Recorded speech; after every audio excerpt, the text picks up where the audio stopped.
Hello and welcome. Today, let us explore and understand time management.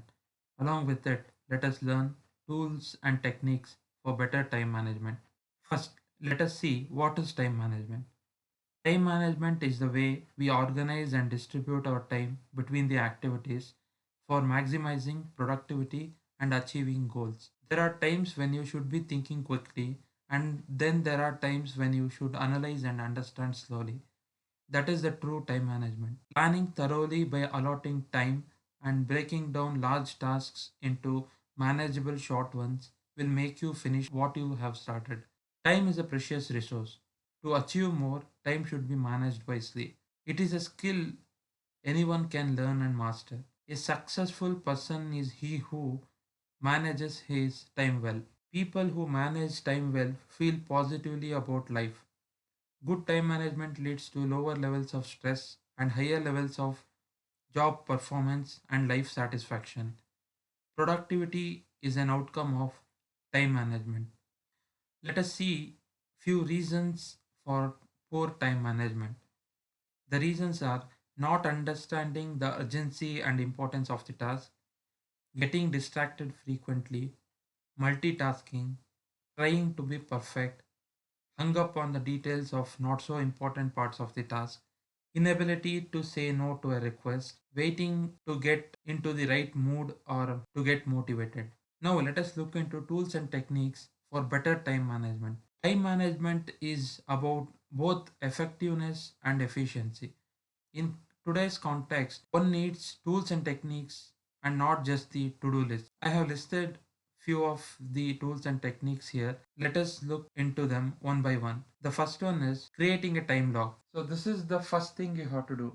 Find out where you are actually spending your time. Often there is a discrepancy between what you think is taking up your time and what actually is. Also, there is a discrepancy between how long you think a task is going to take and how long it actually does take. Try diligently logging your time for a week and tracking your daily activities. See how much of your time is spent on unproductive thoughts, conversations, and activities. The next technique or tool is the Eisenhower matrix. We can prioritize our to dos by their urgency and importance. We can figure out what task should be started first and which one should follow it. So that can be decided by drawing a square and dividing it into four quadrants. Along the top, label one box as urgent and the other as not urgent.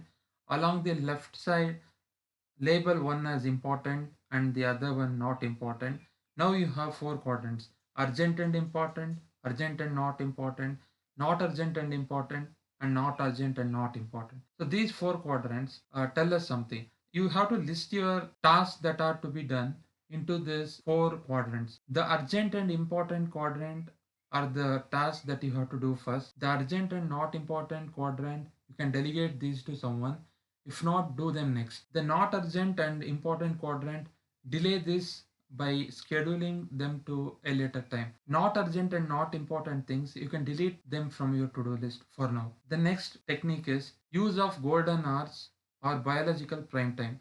People who have distinct peaks and valleys in their energy levels in a day can use this. Some feel like they work best in the morning, and some in the afternoon, and some in the evening. Monitor and record your performance in these times for a week and use the golden hour or to accomplish the difficult or mentally more demanding or creative tasks. The next technique is limiting distractions. You are self sabotaging your own productivity in refocusing after switching between tasks due to distractions.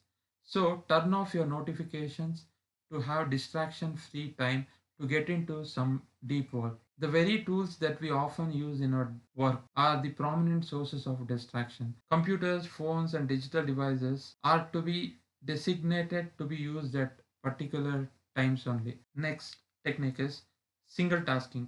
People who fall into a trap of multitasking should use this. Studies show we are wired to be monotaskers. While you might think that you are doing more than one thing at once, what you are actually doing is wasting time in switching between the tasks. Multitasking lowers productivity. The next technique is the rule of three. Choose only three meaningful outcomes to focus on for the day. Having a to do list that is way too lengthy is not only overwhelming to look at, but it also hinders your productivity. With so many items to choose from, you waste time just trying to figure out where you should get started. Built on the concept of rule of three, choose one thing you must do, one thing you should do, and one thing you want to do on the same day. Prioritize them in the same order. The next technique is eating that frog. People who have tendency to procrastinate should use this. Tackle your most difficult and dreaded task first. With that task completed, everything else on your to-do list will seem easy and make you approach the remaining tasks with confidence. The next technique is just do it. Don't wait for inspiration, just do it. Inspiration is for amateurs. Others just show up and get to work. If you are always waiting for the right time, you won't get much work done. The next technique is task batching. Complete all of one type of to-dos before moving on to the next. Create separate chunks of time for answering emails, making phone calls, etc. Group similar categories of tasks together gets things done at a faster rate than usual. The next technique is the use of quiet hours. Reserve time for quiet, focused work with no interruptions or conversations to do some deep work. Do things that require higher level of focus and that are to be done in less time. These hours will take your average overall productivity higher. The next technique is the concept of time pockets. There are those small gaps of time that you would normally just wait around or do a time wasting activity. Make a list of things that you can fit them into a 5 minute or 15-minute time pockets and get these things done in the time that you get between tasks. The next technique is time blocking. People who struggle to set clear boundaries on their time should use this. Putting blocks on your calendar will give you back some control and help you get to the things that you actually want to accomplish. The next technique is write it down. Putting everything on paper will prevent you from lying awake at night stressed or worried. Your subconscious goes to work on your plans while you are asleep, which means you can wake up in the morning with new insights for the work day. Organize and declutter. Little things make difference. For example, unsubscribe to your emails that are no longer needed. You only have to do it once, but you get the benefits forever. It may look initially that organizing takes extra time, but actually it saves a lot of time in the long run by not getting caught up in the disorganized mess. The next technique is learning to say no. Don't waste time on tasks and projects that don't align with your mission and goals. Do only things that matter to you most and that are in the areas of your interest, passion, and strength. Don't think too much of offending other person by saying no to a request. Say it with courage and tact. The next technique is by use of the Pareto principle. People achieve less because they are not concentrating on the right things. Concentrate on the results and not just being busy. Pareto principle or 80-20 rule says that typically 80% of unfocused effort or time generates only 20% of the results, and the remaining 80% of the results are achieved by only 20% of the effort or time. So find the key areas and time to focus your energy. The next technique is the use of Parkinson's law.